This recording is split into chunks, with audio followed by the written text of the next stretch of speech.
Hello, Facebook friends. Paul Arakelyan, Legacy Partners Insurance and Financial Services Inc. Just walked into my office. I was at a car wash and I had a very genuine, open, heart-to-heart meeting with a guy that had been working for a planning firm, a financial planning firm. It's actually one of those multi-level marketing companies. It's an MLM. And so I had a pretty genuine conversation with the guy. He said that he approached me as I was sitting there waiting for my car to be washed, to be picked up. The guy walked up to me and said, "You're Paul Arakelyan, aren't you?" I said, "Yeah, I am." He said, well, you know, the company that I worked for many years, says I don't work there anymore, but the company that I worked for many years, he says they really hated you. They could not stand you. And he said every week their main subject of conversation was, you know, Paul said this, Paul said that. Paul said something about VULs, variable universal lives, because that's what they were selling back in the day. And later on, Paul said something about IULs or whatever, and they tried, he said, they couldn't stand you. He said, he said, I want to ask you a question. You always said in your TV programs, the guy asked me, he says, you always said that those policies are bad. They're not good policies. He said, I've never had an opportunity to be in front of you like this, face to face. But can you tell me why these policies are bad? You know, because he said, you know, they hated you and you've been talking really nasty about their policies, their types of insurances that they sell. He said, what's the story? So I told the guy, I said, look, so the policy basically has no guarantees on the payments, on the death benefit, and on the cash values. I asked him, I said, what have you been selling to people? He said, well, the VUL. He said, we bought one for my mother too. I said, okay, so you've been selling the VUL to people your mother's age, people to your age, children, and newborns. He said, yeah. I said, okay. So, you know, have you told people, what was your approach? He said, well, we were saying that they will build cash value, that the markets have performed on an average of 12 to 14% or 18% or whatever in the last 70 years, that they will have this much cash value, that much cash value. I said, okay, so now let's get back to reality. If the guy was to take out that cash value, I said, do you know that the cost of insurance is an increasing factor in that policy? He said, I didn't know that. I said, okay, well, it is. So I said, what happens? They will raise your payments down the road, and if you can't afford it because you're older, you lose your insurance protection. He said, well, my mother's payment hasn't changed yet. It's been about 16 years. I said, yeah, but have you checked how much cash value is there? He said that it was higher, but has dropped.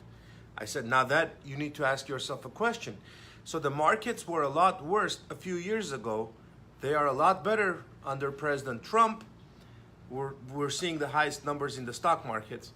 And yet, your mother's policy now has a lot less cash value than she had before. So you should ask yourself the magic question, what in the world has happened to the money?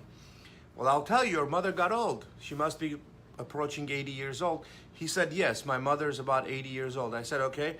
So that means that the policy is now eating up the cash value from there to cover your mother's cost of insurance.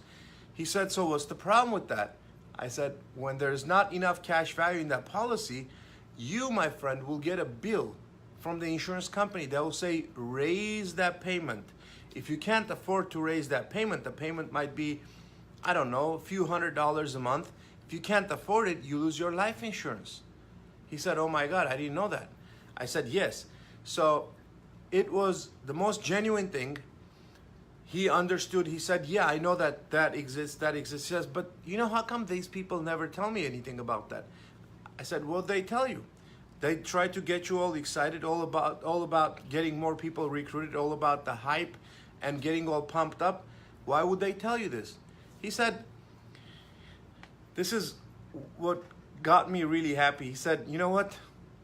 He said, I wish I had taught. He said, I'm not working with them. He said, I kind of figured out that these guys are like a cult, you know, they're brainwashed and they work like that. He said, so I walked away from these people because I didn't want my family members and cousins and everybody not, to think of me as the same, brainwashed people that just goes and pushes people so much so nobody wants to take your phone call when they see it's your number. He said, so I just walked away from that. But he said, I can't believe that they were representing you like that, there's the stuff that they were talking about you. He said, man, you can sit down and explain somebody something. And these guys obviously said none of them ever sat down and gave any kind of information like what you're doing. So I thought I'll bring that heart to heart that I had with this guy to you and ask you guys to.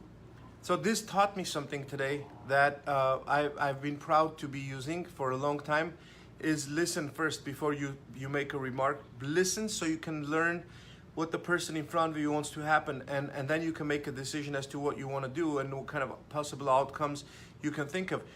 But listening is the biggest key for any of our success, any of our paths that we're going to carve for ourselves. Listening is the biggest key. You need to listen. So this guy today listened and he learned a lot.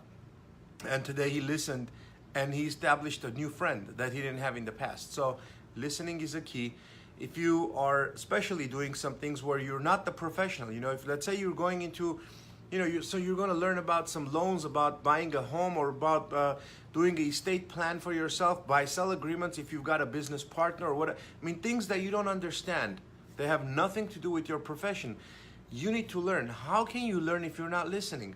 How can you take a chance on something that's not a calculated chance on protecting your family's future, on protecting your family's well-being and your assets and your exit plan and strategies for your business, passing the business on to who, whatever, however things happen. And nobody can sit there and guess. We're not all Nostradamus. We don't guess stuff.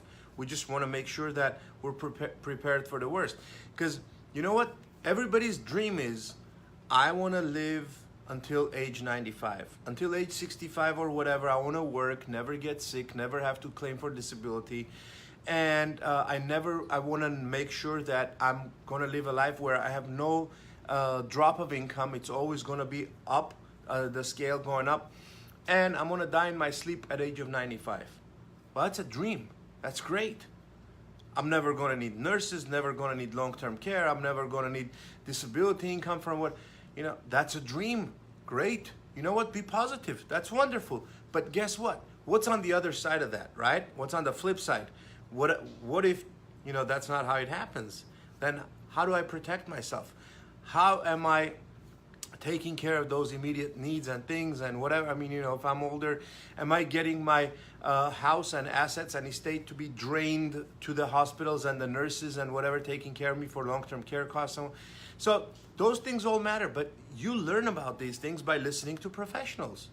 So, if you're not listening, you can't learn. If you're not listening, you can't develop questions in your mind, because you're going to get questions by listening to people. You're going to have questions about things. But if you're not listening, there's no way you're going to have questions. You're going to say, okay, I'm kind of getting, my